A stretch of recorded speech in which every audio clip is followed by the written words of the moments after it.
শিক্ষার্থী, তোমাদের আন্তরিক ধন্যবাদ এবং স্বাগতম জানাচ্ছি আমাদের এই অনলাইন প্ল্যাটফর্মে। তো তোমাদের সাথে আছি আমি ইঞ্জিনিয়ার স্বপন, সহকারী প্রকৌশলী, ঢাকা প্রকৌশল প্রযুক্তি বিশ্ববিদ্যালয়। তো আজকে আমরা আরেকটা ইম্পর্টেন্ট টপিক শিখবো, সেটা হচ্ছে বাড়ির মেঝেতে কীভাবে টাইলস করব। হ্যাঁ, কীভাবে টাইলস করব এবং টাইলসের সংখ্যা বের করার পদ্ধতি আর কি। হ্যাঁ, তো এর আগের ক্লাসে এই এরকম একটা বাড়ি আমরা হিসাব করছিলাম যে এই বাড়িতে দুইটা রুম আছে 10 feet 10 feet 10 feet 12 feet, toilet আছে 6 ফিট বাই 5 ফিট সাইজের, আর কিচেন আছে 6 ফিট বাই 8 ফিট এবং একটা ওপেন স্পেস বা বারান্দা আছে 16 ফিট বাই 13 ফিট। তো এটার আমরা হিসাব করছিলাম টোটালি এইভাবে যে 10 into 10 plus 12 into 10 plus 16 into 13 plus 6 into 5 plus 6 into 8 এত ফিট। এটা টোটাল এরিয়া পাইছিলাম আমরা 506 স্কোয়ার ফিট। হ্যাঁ, তো এই হচ্ছে আমাদের এরিয়া। তো আমি যদি মেঝে টাইলস করতে চাই তাহলে এত স্কোয়ার ফিট আমার টাইলস লাগবে। আচ্ছা, আমি যদি সংখ্যা বাইর করতে চাই যে কতগুলো টাইলস লাগবে, তাহলে 506। এখন অনেকেই বাসার মেঝেতে 2 ফিট বাই 2 ফিট টাইলস করে। অনেকে এর থেকে বড় সাইজ, আগে 1 ফিট বাই 1 ফিট করা হয়তো, 16 করা হয়তো 16 ইঞ্চি। হ্যাঁ, তো আমরা হচ্ছে এত ফিট স্কোয়ার আমার হচ্ছে এরিয়া। আচ্ছা, আমি কত সাইজের টাইলস ইউজ করব ওটা যদি এখানে ভাগ দেই, তাহলে আমরা সহজেই পেয়ে যাব। 2 ফিট বাই 2 ফিট সাইজের আমি টাইলস দিলাম। তাহলে কত সংখ্যা পাবো আমরা? কত সংখ্যা পাবো এখানে?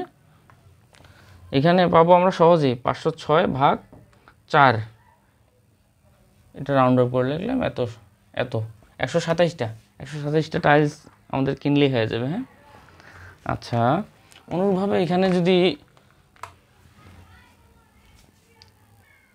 তো এতক্ষণ আমরা দেখলাম মেঝেতে কীভাবে টাইলস করে, তো আমরা আরেকটা জিনিস দেখি যে টয়লেটে কীভাবে টাইলস করে।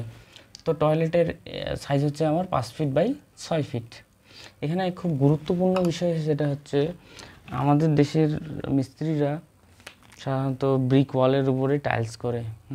কিন্তু এটা মোটেও করা উচিত নয়, কারণ টয়লেটে টাইলস করার ক্ষেত্রে ডাইরেক্ট ব্রিক ওয়ালে উপরে টাইলস করলে কি হয়, এই ওয়ালটাতে অনেক পাইপ টাইপ থাকে, যখন পানি বের হওয়া শুরু হয় কোনোভাবে লিক হয়ে, তখন এই টাইলসটা খুলে পড়ে আসার সম্ভাবনা থাকে। তো টয়লেটের বা হচ্ছে এমনি ফ্লোরে, টয়লেটের বিশেষ করে উইটের গাঁথনির ওয়ালে টাইলস করার আগে ওখানে প্লাস্টার করে নিতে হয়। হ্যাঁ, প্লাস্টার করে নিতে হয় এবং বাঁশের ঝাড়ু বা নারকেলের ঝাড়ু দিয়ে অমসৃণ করে রাখতে হয়। পরবর্তীতে ওই টাইলসটার উপর সিমেন্ট ইন্টু যদি আমি যদি ওয়াটার দিই, তাহলে 1 ব্যাগ সিমেন্টের সাথে বা হচ্ছে 1 কড়াই সিমেন্টের সাথে 1 কড়াই পানি মিশিয়ে একটা পেস্ট বানাইতে হয়। হ্যাঁ, ওই পেস্টটা দিয়ে টাইলস করলে সবচেয়ে বেশি টাইলসের স্থায়ী হয় আর কি। হ্যাঁ, এইভাবে হচ্ছে টাইলস করার নিয়ম প্রকৃতভাবে। আগে একটা প্লাস্টার করে এটা অমসৃণ করে তারপরে, ঠিক আছে, এই সিমেন্ট 1:1 রেশিওতে পেস্ট বানায় ওই টাইলসটা লাগাইলে অনেক দিন দীর্ঘস্থায়ী হয়। তো টয়লেটের টাইলস হিসাব করা শিখি। তো টয়লেটের আমাদের ওয়ালে যেহেতু লাগাবো, টোটালের ওয়ালের লেন্থ কত দাঁড়াবে আমাদের? টোটাল লেন্থ হচ্ছে আমার 6 প্লাস 5 ইন্টু যদি 2 দিই, এটা হচ্ছে পরিসীমা। কত ফিট আমার? 6 22 ফিট। এই হচ্ছে চারদিকে আমাদের দৈর্ঘ্য টোটাল। আচ্ছা, যদি এরিয়া বের করি তাহলে কী দাঁড়ায়? এরিয়া 22 ইন্টু, টয়লেটে সাধারণত 7 ফিট পর্যন্ত করা হয় আর কি, ফল সিলিং থাকে 7 ফিট উপরে।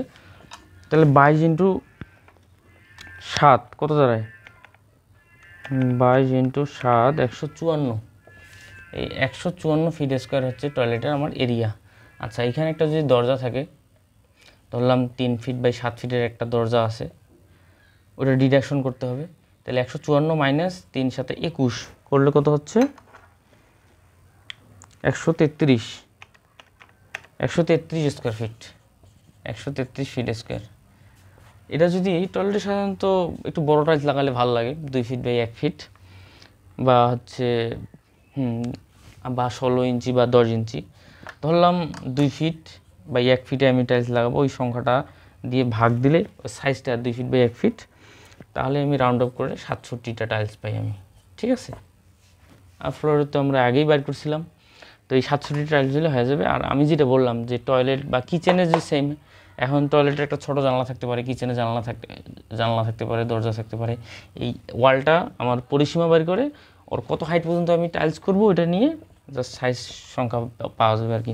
কিন্তু সবচেয়ে ওয়ালের ক্ষেত্রে গুরুত্বপূর্ণ হচ্ছে ওইভাবে টাইলস করা আর কি, যে আগে প্লাস্টার করে নিয়ে তারপরে মসৃণ করে নিতে হবে, এবং 1:1 পেস্ট আকারে টাইলস লাগালে সবচেয়ে স্থায়ী হবে। তো এতক্ষণ আমাদের সাথে থাকার জন্য ধন্যবাদ। চ্যানেলটি সাবস্ক্রাইব করবেন এবং লাইক কমেন্ট করবেন।